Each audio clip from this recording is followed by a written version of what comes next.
حدیث نمبر 63۔ موسیٰ بن اسماعیل، سلیمان بن مغیرہ، ثابت، انس رضی اللہ تعالیٰ عنہ کہتے ہیں کہ چونکہ ہم کو قرآن میں اس امر کی ممانعت کر دی گئی تھی کہ ہم نبی صلی اللہ علیہ وسلم سے مسائل پوچھیں، اس لیے ہم خود نہ پوچھتے تھے، اور ہماری خواہش رہتی تھی کہ کوئی سمجھدار دیہاتی آئے اور وہ آپ سے پوچھے اور ہم خود نہ معلوم کریں۔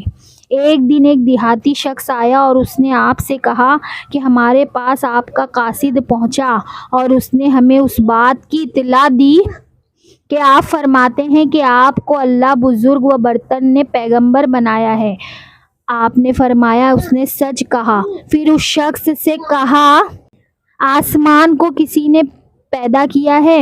آپ نے فرمایا اللہ بزرگ و برتر نے۔ اس نے کہا کہ زمین کو اور پہاڑوں کو کسی نے پیدا کیا ہے؟ آپ نے فرمایا کہ اللہ بزرگ و برتر نے۔ اس نے کہا کہ پہاڑوں میں فائدے کس نے رکھے؟ آپ نے فرمایا اللہ بزرگ و برتر نے۔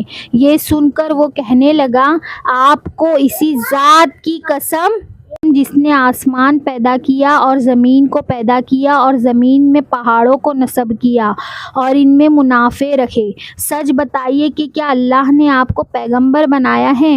آپ نے فرمایا ہاں۔ پھر اس نے کہا آپ کے قاصد نے ہم سے یہ بھی کہا تھا کہ ہمارے اوپر 5 نمازیں فرض ہے اور ہمارے مالوں میں زکوٰۃ فرض ہے۔ آپ نے فرمایا اس نے سچ کہا۔ یہ سن کر وہ بولا آپ کو اسی ذات کی قسم جس نے آپ کو پیغمبر بنایا، سچ بتائیے کیا اللہ نے آپ کو اس کا حکم دیا ہے؟ آپ نے فرمایا ہاں۔ پھر اس نے کہا آپ کے قاصد نے ہم سے یہ بھی کہا تھا کہ ہمارے اوپر سال بھر میں 1 مہینے کے روزے فرض ہے۔ آپ نے فرمایا کہ اس نے سچ کہا۔ وہ بولا کہ آپ کو اسی ذات کی قسم جس نے آپ کو پیغمبر بنایا ہے، سچ بتائیے کیا اللہ نے آپ کو اس کا حکم دیا ہے؟ آپ نے فرمایا ہاں۔ اس نے کہا آپ کے قاصد نے ہم سے یہ بھی کہا تھا کہ ہمارے اوپر بیت اللہ کا حج فرض ہے، جو وہاں تک جانے کی طاقت رکھے۔ آپ کو اسی ذات کی قسم جس نے آپ کو پیغمبر بنایا ہے، سچ بتائیے کیا اللہ نے آپ کو اس کا حکم دیا ہے؟ آپ نے فرمایا ہاں۔ اس نے کہا تو اسی ذات کی قسم جس نے آپ کو سچائی کے ساتھ بھیجا ہے، میں ان باتوں پر نہ کچھ زیادتی کروں گا اور نہ کمی کروں گا۔ یہ سن کر صحابہ سے نبی صلی اللہ علیہ وسلم نے فرمایا کہ اگر سچ کہتا ہے تو یقیناً جنت میں داخل ہوگا۔ حدیث نمبر 64۔ اسماعیل بن عبداللہ، ابراہیم بن سعد، صالح ابن شہاب، عبید اللہ بن عبداللہ بن عتبہ بن مسعود رضی اللہ تعالیٰ عنہ سے روایت ہے کہ ان سے عبداللہ بن عباس رضی اللہ تعالیٰ عنہ نے بیان کیا کہ رسول اللہ صلی اللہ علیہ وسلم نے اپنا خط ایک شخص کے ہاتھ بھیجا اور اس کو یہ حکم دیا کہ یہ خط بحرین کے حاکم کو دے دے۔ چنانچہ اس نے دے دیا۔ بحرین کے حاکم نے اس کو کسریٰ شاہ ایران تک پہنچایا۔ جب کسریٰ نے اس کو پڑھا تو اپنی بدبختی سے اس کو پھاڑ ڈالا۔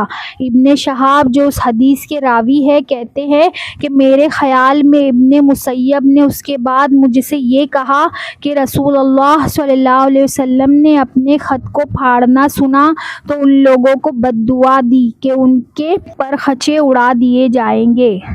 حدیث نمبر 65۔ محمد بن مقاتل، ابو الحسن، عبداللہ، شعبہ، قتادہ، انس بن مالک رضی اللہ تعالیٰ عنہ کہتے ہیں کہ نبی صلی اللہ علیہ وسلم نے ایک خط شاہ روم یا شاہ ایران کو لکھا یا لکھنے کا ارادہ کیا تو آپ سے یہ کہا گیا کہ وہ لوگ ایسا خط نہیں پڑھتے جس پر مہر نہ لگی ہو، لہٰذا آپ نے چاندی کی انگوٹھی بنوائی، اس میں محمد رسول اللہ نقش تھا۔